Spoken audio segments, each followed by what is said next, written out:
There's something unusual about South Indian DNA that scientists can't stop talking about. While people all over India share common ancestry, South Indians carry something that goes back further than almost anywhere else on the planet. We're talking about genetic traces that connect directly to some of the very first humans who left Africa tens of thousands of years ago. But here's what makes this story fascinating. It's not just about being old. It's about what survived, what mixed, and what stayed protected in one part of the continent, while the rest changed dramatically. To understand why South Indian DNA is called ancient, we need to go back to a time when the entire subcontinent was empty, waiting for its first human footsteps. What happened next would shape the genetic map of over 1 billion people today.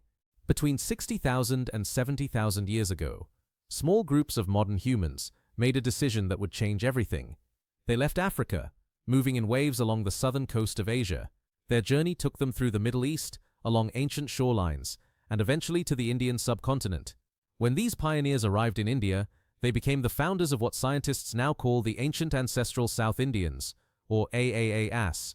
These weren't temporary visitors. They settled, adapted, and thrived for thousands of years as hunter-gatherers, spreading across India's diverse landscapes. Their DNA became distinct, shaped by the environment and their way of life. Today, the strongest concentrations of their genetic signature aren't scattered randomly across India. They're found in one specific region, and that's where the mystery deepens.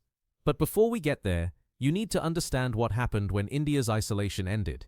For tens of thousands of years, the AASI lived relatively undisturbed across the Indian subcontinent.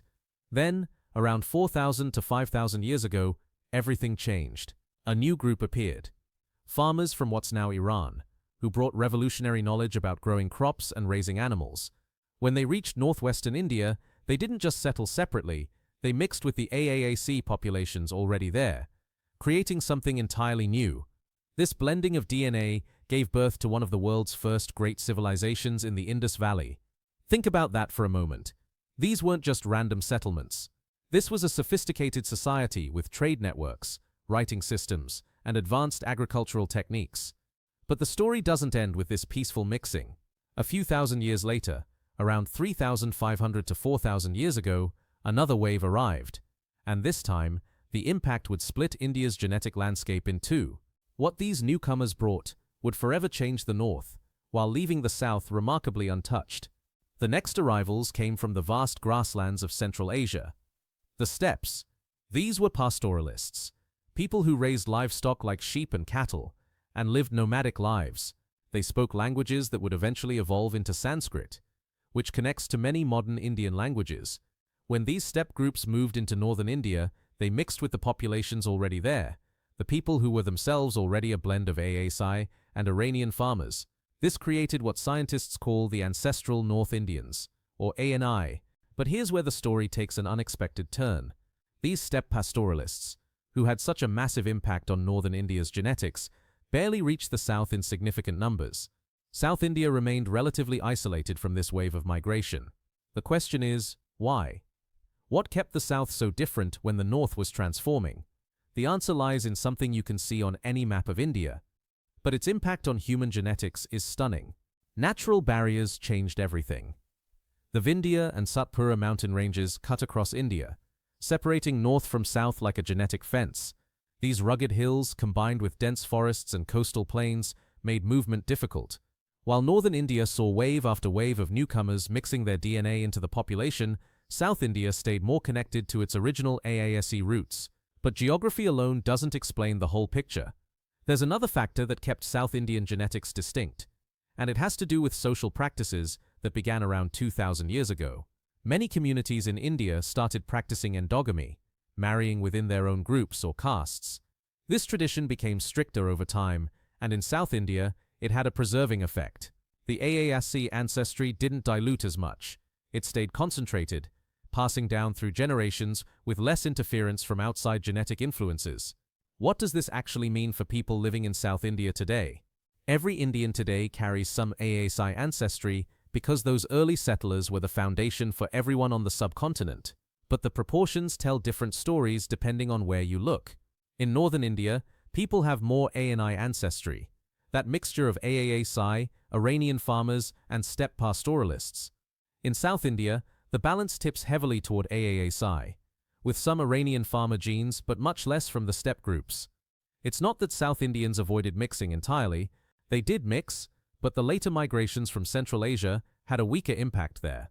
This means South Indian DNA carries a higher percentage of that ancient AASI component, creating a more direct genetic link to those first settlers from 60,000 years ago.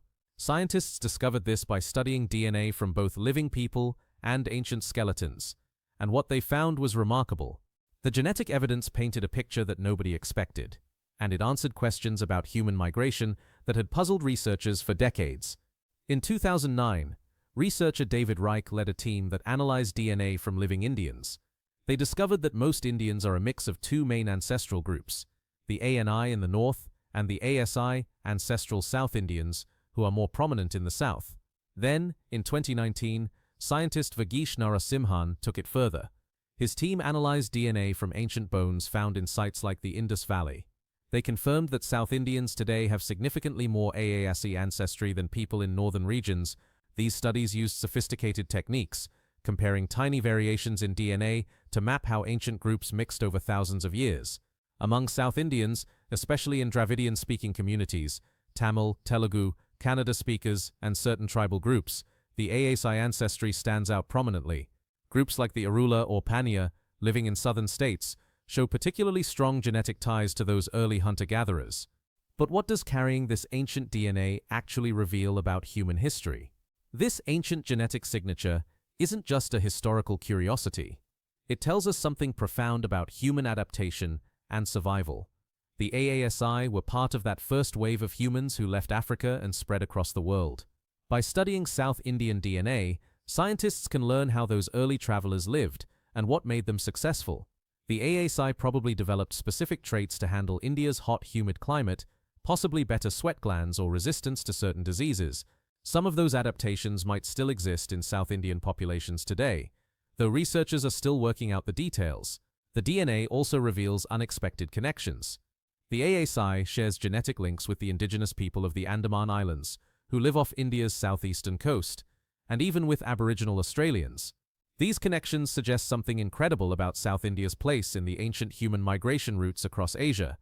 But there's more to this story. The Andamanese people provide a fascinating piece of this genetic puzzle. They're not direct descendants of the AASI, but their DNA is similar because they also descended from that early coastal migration out of Africa. Scientists use their genetics as a reference point to understand what the AASI might have looked like before thousands of years of mixing occurred. By comparing South Indian DNA to the Andamanese, researchers get a clearer picture of those first settlers and how they fit into the global story of human movement.